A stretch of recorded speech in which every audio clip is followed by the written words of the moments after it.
I'm Chris Lasalle at Orthopedics Northeast, and I've been keeping bees for about 6 years. I am up to 12 to 14 hives, depending on if my sister's making me take care of her hives or not. 12 hives is about my max. I got into honeybees because my dad started doing it, and he got frustrated, gave it up, and I decided like 6 years ago that, hey, I'm going to try and I'm going to see if we can do it and do it right. So we're going to start off by smoking the entrance. So I bought 2 packages of bees, and just that year there happened to be a wild swarm in a in the housing addition real close to us, and I was on call, wasn't busy. I looked at my wife and said, I'm gonna go get them. Got that swarm of bees, and that was and then I got hooked after that. It's just fascinating to watch these bees work, and how we could learn a lot from a honeybee. I mean, they really work for the whole benefit of the good of the collective. In beekeeping, we use a smoker. Smoke calms the bees down, so it makes it easier for us to get into the hive without disturbing them as much and alerting the guard bees, which will emit a pheromone that says, hey, somebody's messing with our hive, defend the hive. And it keeps the bees coming out and trying to sting us. How does that work? The smoke fools the bees into thinking that there's a forest fire. And if your house is in a hollow tree like we talked about, a forest fire means that we may have to get the heck out of Dodge. So the bees will gorge themselves on honey, knowing that they may have to fly a mile or so to go find a new place to live. So we fool them into thinking, uh-oh, there may be a forest fire. So they tend to refocus themselves on survival instead of defending the hive. Oh, there's a drone. I just saw a drone go by. I'm going to step Do across. you see the drone? Just went under again. There's another drone. How do you tell the difference, Samantha, between a drone and a regular bee? Because the drones have larger eyeballs. And are they bigger or smaller than the regular workers? They're slightly larger, not quite as large as the king. There are 3 main types of bees in the hive. There's the worker, and she's female. That is the most plentiful bee that will be in the hive. She does all the work from taking care of the young, taking care of the queen, collecting nectar, collecting pollen, making wax, building up the hive. Then there's the drone. An egg that has not been fertilized develops into a drone. Drones don't have stingers. The only purpose of a drone is to mate with the queen. Hive will make several drones. The drones don't do anything else. They basically live a life of luxury. They can feed themselves, but they don't do any work. The bad part is when winter comes, they get kicked out of the hive and they die. Samantha's right. That's a drone right there, which is a male bee.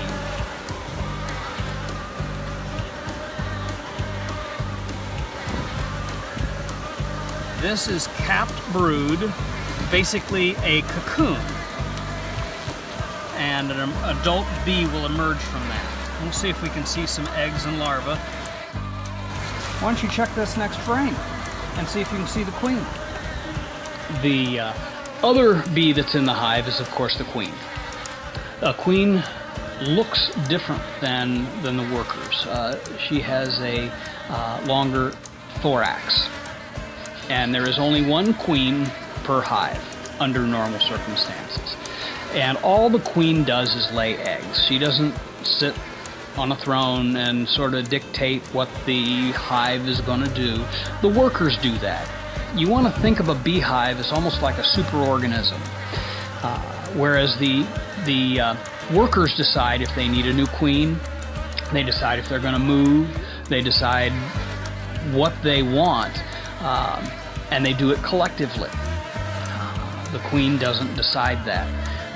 The queen's pheromone, or her smell, is what does keep them all together. But a queen just lays eggs.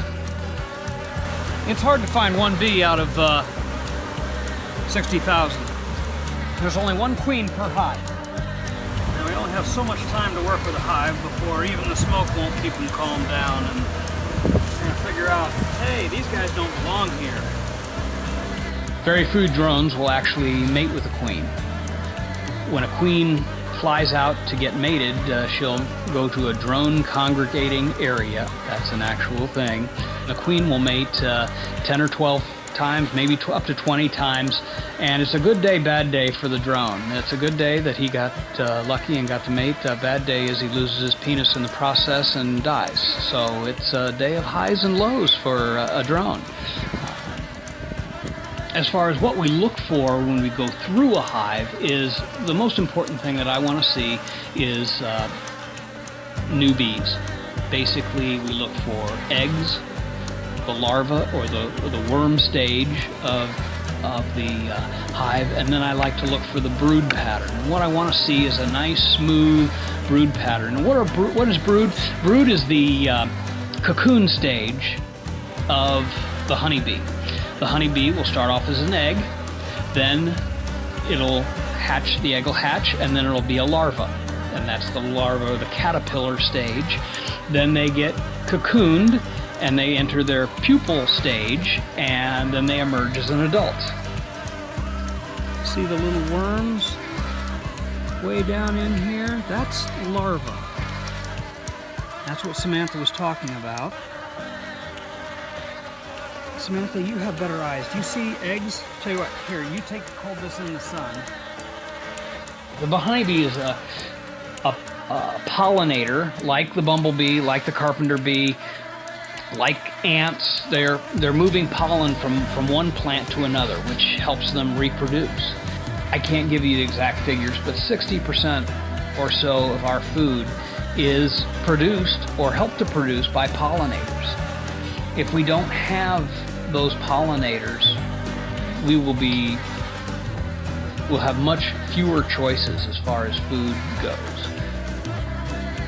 And with the varroa mite, honeybees are much more difficult, and wild honeybees are something that just can't make it anymore. So really, they need our help. What can you do to help out? One of the worst things that a honeybee sees is a beautifully manicured lawn. That is nothing but a green desert to a honeybee. The best thing you can do is not fertilize and pesticide your yard. Let the clover come up. Let the weeds come up. There's an emerging bee. Yeah, there's a bee emerging. You see it emerging from its little cocoon? Planting flowers is great, but nothing takes the place of a yard full of white clover. That is something that the bees can really work and use all throughout June and July. The beautiful, green, wonderful yard is nothing but a desert to the honeybee. It has been a challenge, but it's been a good challenge. Plus, I love eating the honey. Last year, we got about 400 pounds, which is about 36 gallons. I didn't know how good my honey was. I know I'm bragging, but I would go to the hospital, and in the doctor's lounge, there are several little packets of honey. Tear it open. Oh my gosh, this is awful. So I'd bring several packets home. Honey, you gotta try this honey. It's awful. I didn't know how good honey could be until I started producing it myself. And one taste, and I'm hooked. Now, honey from different places tastes different. It depends on what the bees are feeding on. It depends on what flowers they're harvesting as to the flavor of the honey. Our honey is primarily clover. I love to see a hive flourish and do well. And there's nothing better than me raising a queen. It's like child rearing. Raise a queen, she gets mated, the hive succeeds, And it's just a real satisfier. It's like doing a great surgery and people get better. It's fun to see. It's wonderful to watch. Granted, I'm getting more hives than I have time to take care of, which is making retirement look better and better. Kind of like my father. Wake up with nothing to do, go to bed half done. But I enjoy just also being outside. And it gives me a chance to get out, and it's a real challenge, and I love a challenge. If you think you're interested in getting involved with beekeeping, please let us know. We can always be reached at our webpage of Northeast Indiana Beekeepers Association. That's a great place to start. It's a fun hobby. It's definitely a family-oriented hobby. If you're allergic to bees and bee stings, however, this is probably not the hobby for you.